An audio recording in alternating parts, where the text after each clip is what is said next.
Cindy Williams kept her final illness secret from fans. She canceled shows without explanation.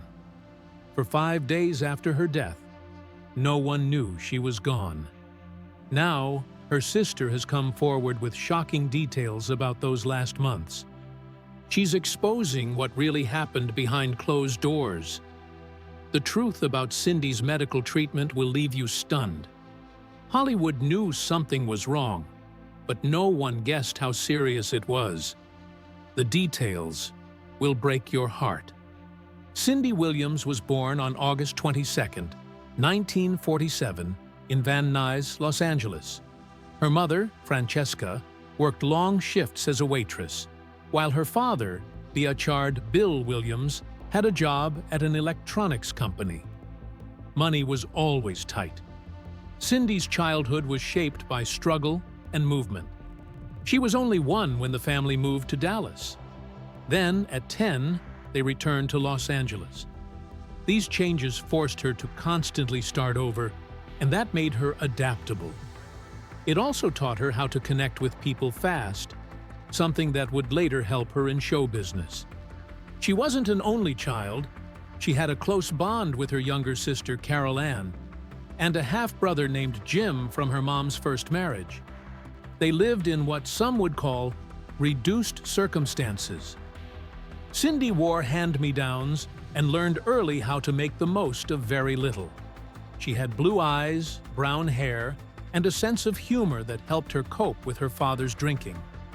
He could be unpredictable, but he also made her laugh by doing impressions of Jackie Gleason and Milton Berle. Those moments stuck with her. Comedy felt like safety. Church became her escape. At Sunday school, she felt protected from the chaos at home. She acted in little plays there, and even dreamed that Debbie Reynolds might walk in and discover her.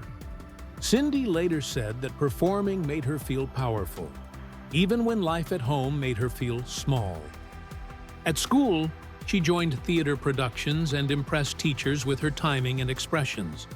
When she graduated from Birmingham High School in 1965, one of her classmates was Sally Field. Cindy wasn't just dreaming anymore, she was preparing. After high school, she studied theater at Los Angeles City College. It wasn't glamorous. She waitressed to survive, often working late shifts and auditioning during the day. She lived on 4 to 5 hours of sleep and kept a notebook where she tracked 157 failed auditions before she finally booked her first national commercial. Her big break didn't come overnight. For years, she lived in a tiny apartment in Hollywood for $175 a month, sometimes down to her last $20. But she never gave up. By 1969, things began to shift. She got noticed in a Foster Grant sunglasses commercial. Then came more ads, TWA Airlines, and others that paid the bills and got her face on TV. She had small roles in shows like Room 222 and Love, American Style. But they were never leads. She was always the neighbor or the girlfriend. Still, every role meant one step forward. Then came the moment she never forgot. In 1970, while working on a variety show called The Funny Side, she had to dance with Gene Kelly. Nervous, she stepped on his foot, mid-spin. He never let it show, finishing the number like a pro. Years later, they performed together again, and she stepped on his foot a second time. He just laughed and said, "Some things never change, kid." That kind of charm, messy, real, and a little awkward, became her signature. In 1971, she was accepted into the Actors Studio West. It was a huge honor, but her schedule was packed, and she couldn't attend regularly. Around this time, she started getting noticed by bigger names. In 1972, legendary director George Cukor saw her in a small play and cast her in Travels with My Aunt. Suddenly, she was on screen with Maggie Smith and working under a man who had helped shape stars like Katharine Hepburn. In 1973, Her big break finally came when she was cast as Laurie Henderson in American Graffiti, George Lucas's low-budget film about teenagers in the 60s. The movie only cost $777,000 to make, but no one expected it to become a classic. Williams played Ron Howard's girlfriend, but it wasn't just acting for her. She later said she pulled straight from her real heartbreak. Her boyfriend had left her for someone else, telling her they should see other people. That pain gave her character real emotion, and it showed. The dance scene with Howard, where they smile for the crowd while arguing under their breath to "Smoke Gets in Your Eyes," became one of the most powerful moments in the film. Lucas even rewrote parts of the script to give her more depth. Unlike many of her co-stars, Williams already had experience. Just a year earlier, she had acted in Travels with My Aunt, directed by the legendary George Cukor. But American Graffiti was different. It earned her a BAFTA nomination in 1975 for Best Supporting Actress, an incredible honor for someone so early in her career. She didn't win. That went to Ingrid Bergman. But being nominated alongside such a legend meant the world. Williams had worked hard to get there. She'd gone from waitressing to starring in a film that launched careers. Ron Howard, Harrison Ford, Richard Dreyfuss, all future stars. The casting process had been wild. Over 100 unknown actors had tried out, including a young Mark Hamill. But it was producer Fred Roos, the same guy who worked on The Godfather, who believed in her. That belief paid off. Her bond with the American Graffiti cast went far beyond the film. She had natural chemistry with Ron Howard, and that led to something unexpected. In 1975, Howard had become Richie Cunningham on Happy Days. He got her a guest spot, and that one appearance changed her life. Paired with Penny Marshall, their chemistry lit up the screen. Gary Marshall saw it and immediately launched Laverne Shirley. It became the #1 show in America. But Penny and Cindy weren't strangers. They'd met years before on another set and already shared a close friendship. American Graffiti also brought her in touch with Harrison Ford, who was still working as a carpenter at the time. Fred Roos convinced him to play the cool, rebellious Bob Falfa. Their paths would cross again in Coppola's next big film. That's right, Francis Ford Coppola saw Williams in American Graffiti and immediately cast her in The Conversation in 1974. This was during the same era he was creating The Godfather saga.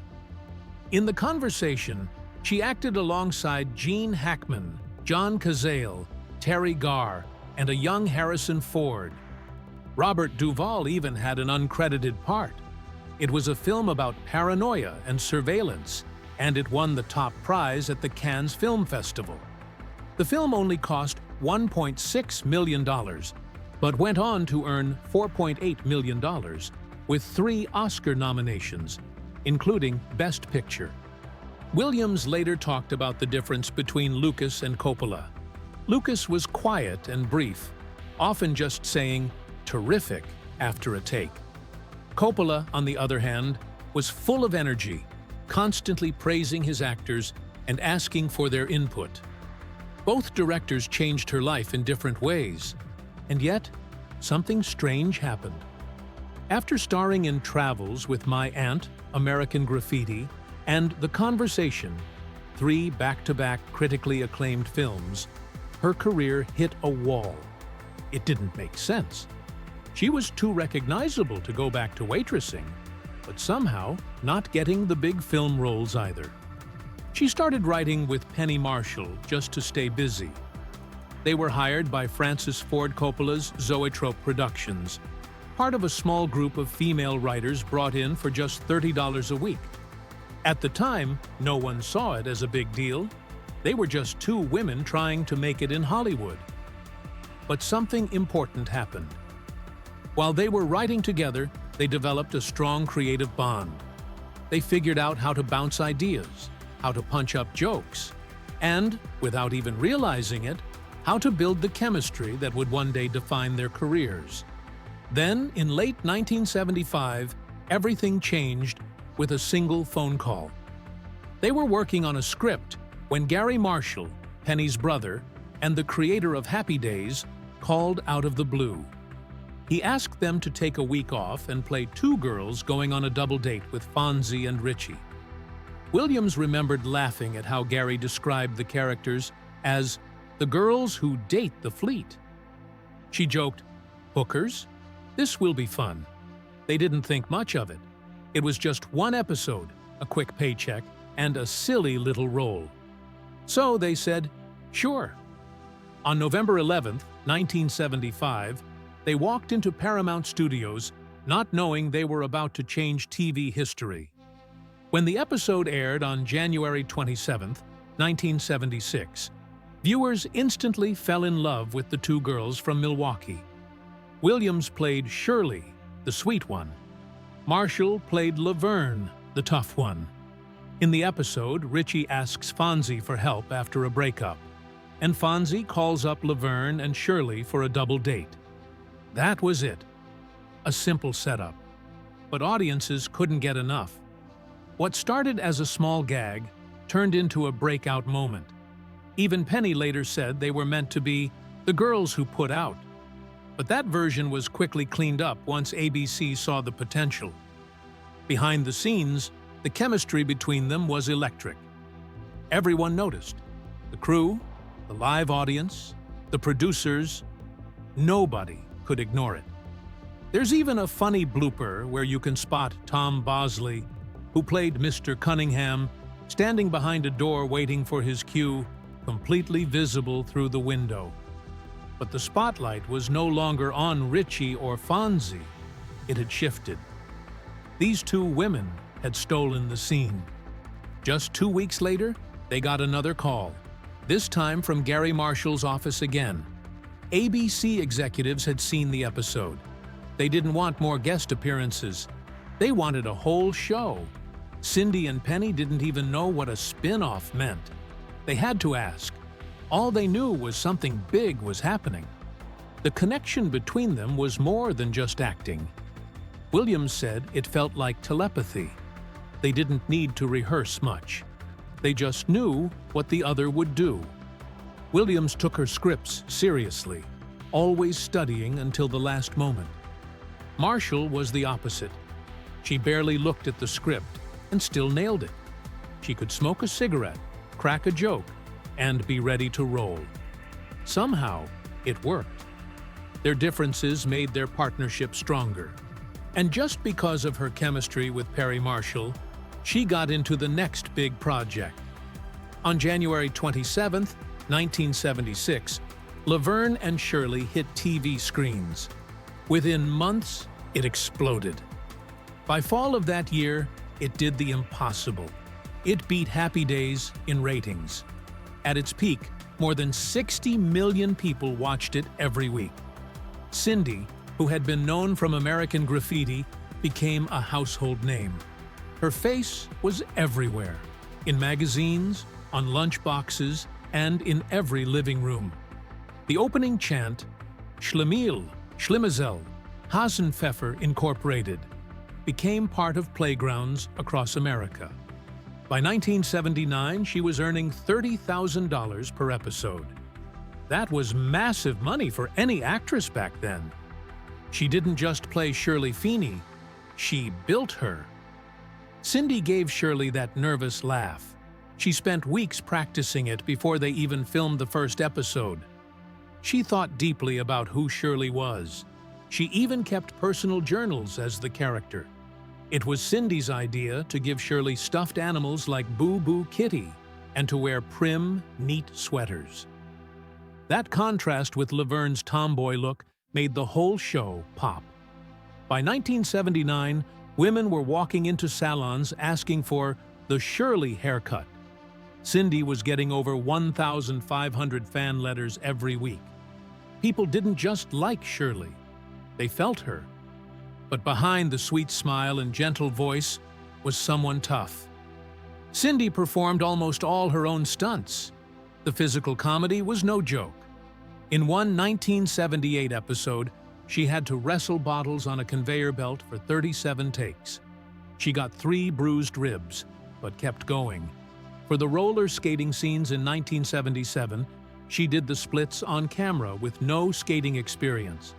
She even got frostbite filming skiing scenes for hours in freezing cold. She trained with vaudeville performers before the show started. She and Penny Marshall once rehearsed a 3-minute routine for over 50 hours. Her fearless stunts earned her the nickname, the female Buster Keaton. In January 1978, her work got serious recognition. Cindy was nominated for a Golden Globe as Best Actress in a Comedy. She was up against legends like Carol Burnett and Jean Stapleton. She didn't win, but it changed everything. Now, people in the industry saw her as more than half of a duo. Studios offered her big deals, more money, starring roles, and creative control. She turned them all down. She stayed loyal to Laverne and Shirley. Her loyalty paid off in new ways. Her contract gave her more power than most actresses had in that era. But things started to fall apart. In 1980, the show moved from Milwaukee to California. The brewery jobs were gone. So was the magic. According to her lawsuit, Gary Marshall tried to push her out because of the pregnancy. She claimed the studio promised to accommodate her. They said they'd write it into the story, let her work safely until October, and pay her the full $75,000 per episode plus $37,500 per rerun. But then they backed out. Cindy felt betrayed. The deal was off, and she was forced into an impossible situation: her baby or her career. In August 1982, she filed a $20 million lawsuit against Paramount, half in general damages, half in punishment. Her husband supported her, but his presence also caused tension on set. Penny Marshall later admitted she didn't get along with Hudson, saying he made things harder. Everything came to a head fast. Cindy only appeared in 2 episodes of season 8. Then, Shirley vanished. No goodbye, no send-off. Just a note left behind saying she moved with her husband. Viewers were shocked. The show kept the name Laverne and Shirley, even though it was now just Laverne. Penny Marshall had to deal with confused fans asking, "Where's Cindy?" She called the whole thing a drag. Cindy's exit from one of the biggest shows on TV came at a huge cost. She walked away from a $1.65 million contract that year, not counting reruns. The lawsuit was eventually settled quietly, but the damage was done. Her future in Hollywood suddenly became uncertain. Rumors swirled. Some said she had made outrageous demands.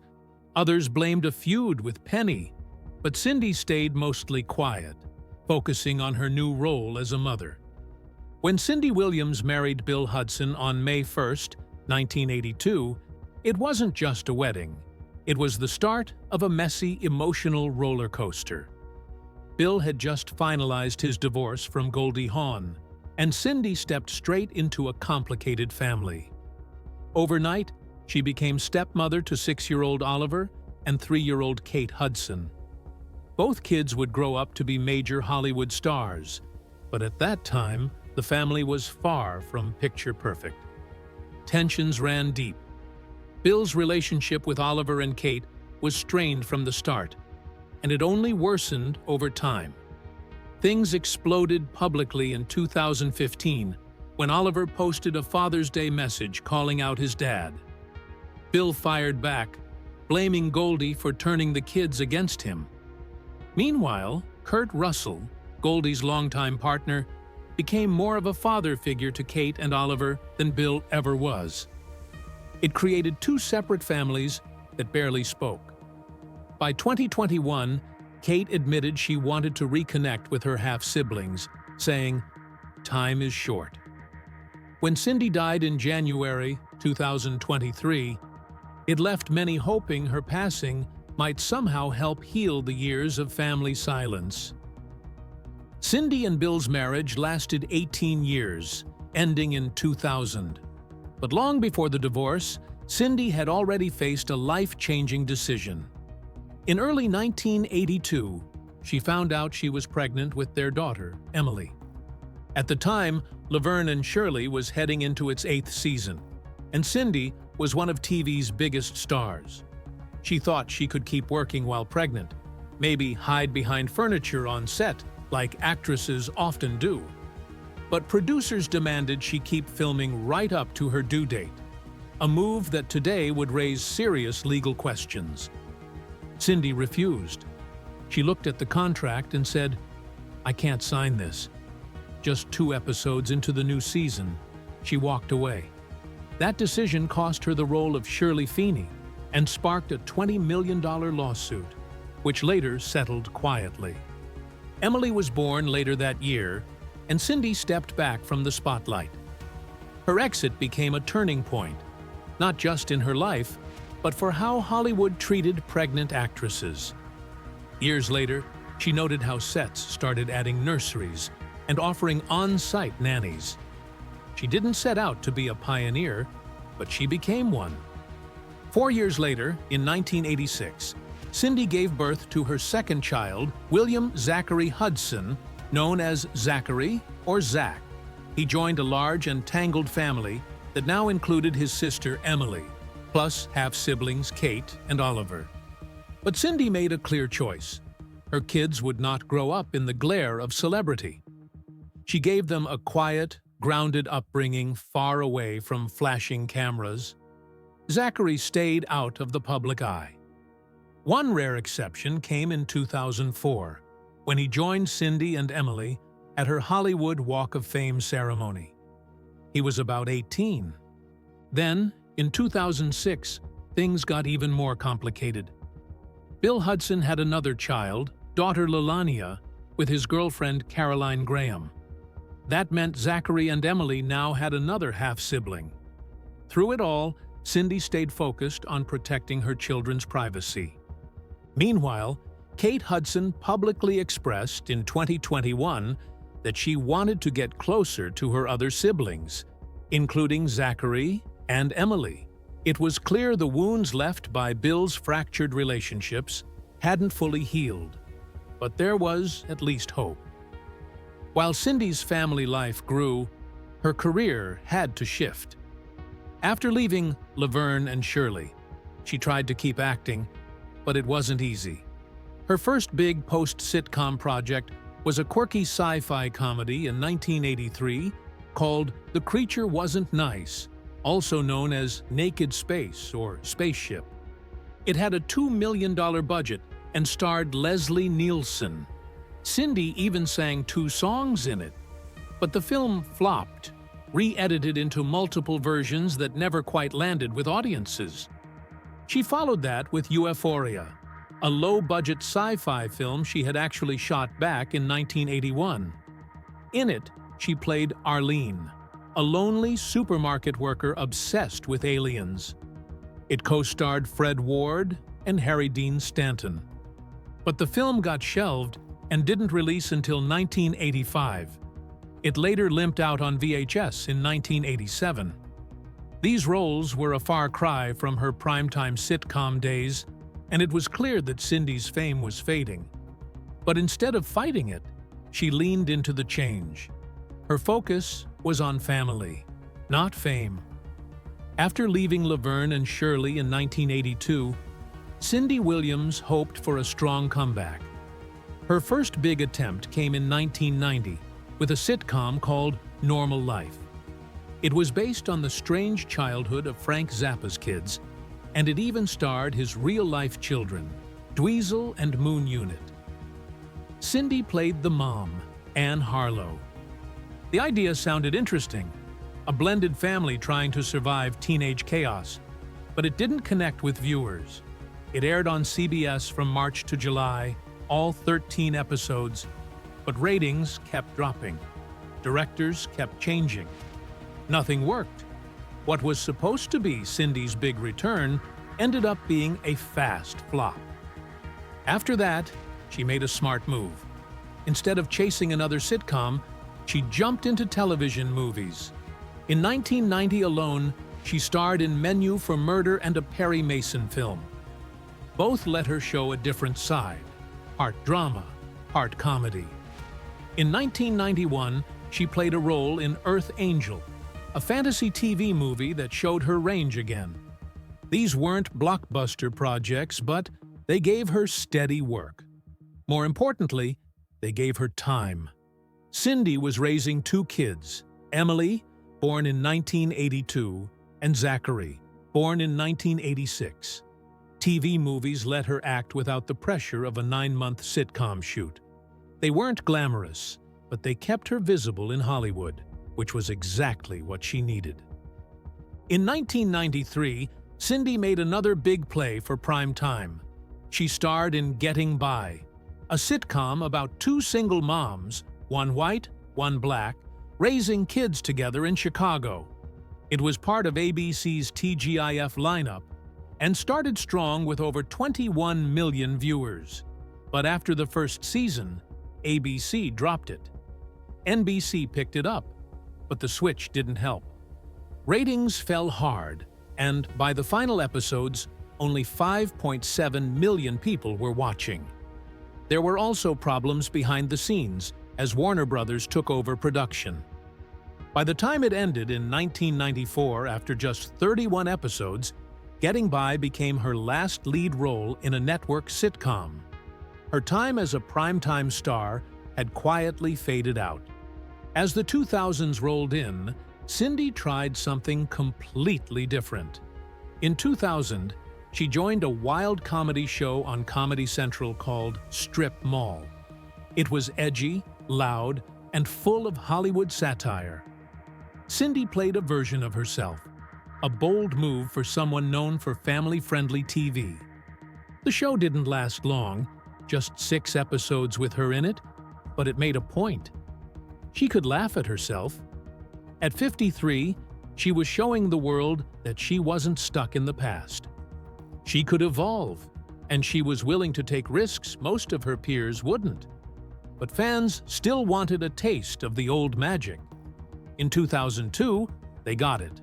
ABC aired Laverne and Shirley, together again, reuniting the original cast for the first time in nearly 20 years.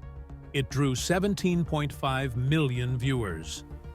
The emotional highlight came when Cindy and Penny Marshall hugged on camera, letting go of years of tension. Cindy had left the original show after getting pregnant, which led to a painful split with Penny. But during the reunion, they made peace.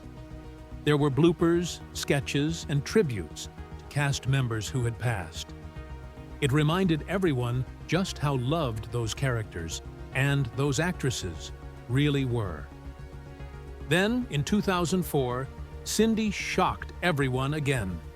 She appeared in Law & Order, SVU, playing a grandmother hiding her son-in-law's abuse. The episode was dark, disturbing, and very real. Over 15 million people tuned in. Critics praised Cindy's quiet, haunting performance. She had studied courtrooms and spoken to psychologists just to understand the mindset of someone who would protect a predator. Some said she deserved an Emmy nomination. It was one of the rawest roles of her life, and proved that she was still growing as an actress, even 3 decades after becoming famous. From 2006 to 2014, she went back to the stage, live theater across the United States. She performed 267 times in 42 cities. In 2007, she starred in Nonsense for over a year and won an award for Best Actress in a touring production. In 2009, she played a psychic in Blithe Spirit in Pasadena, performing 96 shows without missing a single one. She also toured with Eddie Mecca, her former co-star, in a romantic comedy called Lunch Hour. At age 64, she said, "Television made me famous, but theater makes me feel alive every night." She wasn't chasing fame anymore. She was chasing joy. In 2015, she wrote it all down. Her memoir, Shirley, I Jest, sold 48,000 copies in its first month and hit number 7 on the Los Angeles Times bestseller list. Inside, she opened up about Hollywood's ugly side. She revealed how studio executives pressured her to film just 6 weeks after giving birth. She also admitted to turning down Airplane and Jaws 2 because of scheduling. The book included details about a short fling with Andy Kaufman and her long battle with depression after her show was canceled. She went on a 15-city book tour, met fans, and even brought the original Schlemil Schlemazel sweater with her. The memoir wasn't just a career recap, it was her way of setting the record straight. In 2018, at age 71, she returned to film with Still Waiting in the Wings, a small indie movie about struggling performers in New York. The story was close to her heart. Cindy had once waited tables while chasing her dreams too.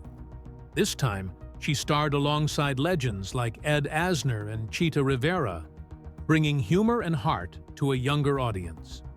The movie won 5 awards. Even in her 70s, she was showing up on set, ready to work, and mentoring others who were just starting out. But through all these years, one relationship remained at the center of her story: Penny Marshall. Their friendship had been fractured by pain and pride. Cindy felt abandoned when the studio forced her to quit. Penny felt alone finishing the show without her. They didn't speak for 15 years. Then, in 1997, after Penny's marriage ended, she picked up the phone. They cried, they forgave, and they started over. By 2012, they appeared together on Good Morning America, laughing with their old cast mates. Later, they teamed up for a guest role on Sam and Cat, making fun of their past. It wasn't just a reunion, it was healing. In late 2022, something changed for Cindy Williams. Her health started to decline, but she didn't want the world to know. Just like she had done her whole life, she kept her struggles private. She didn't make a big announcement. She didn't want sympathy. Instead, she quietly pulled back from the spotlight. By November, people close to her noticed she was canceling appearances for her one-woman show, Me, Myself, and Shirley. The show had been doing well across the United States, and fans were excited to see her. But behind the scenes, Cindy was facing something serious. Only her kids and a few trusted friends knew how bad it really was. She didn't want the media talking about it. She didn't want her illness to overshadow her work. Even while getting treatment, she was still reading scripts, still thinking about future projects. That was who she was, someone who loved to work and stayed dedicated until the end. Her team protected her privacy. When reporters asked questions, they simply said she was taking time to rest and recover. They kept the focus away from her illness so she could spend her final days where it mattered most, with family. By early January 2023, things took a turn. Her condition got worse, but nothing was said publicly. Cindy didn't want attention. She just wanted peace. On January 25, 2023, Cindy passed away in Los Angeles. She was 75. Her family didn't announce it right away. They waited 5 days. On January 30th, her children, Zach and Emily Hudson, shared the news in a statement through family spokeswoman Liza Kranes. They wrote, "The passing of our kind, hilarious mother, Cindy Williams, has brought us insurmountable sadness that could never truly be expressed. Knowing and loving her has been our joy and privilege. She was one of a kind, beautiful, generous, and possessed a brilliant sense of humor and a glittering spirit that everyone loved." There was something deeply moving about the timing. Cindy died just 5 years after her longtime friend and Laverne and Shirley co-star Penny Marshall. Penny had also passed at 75, back in December 2018, from complications related to diabetes. Their careers had always been connected, and now, so were their final chapters.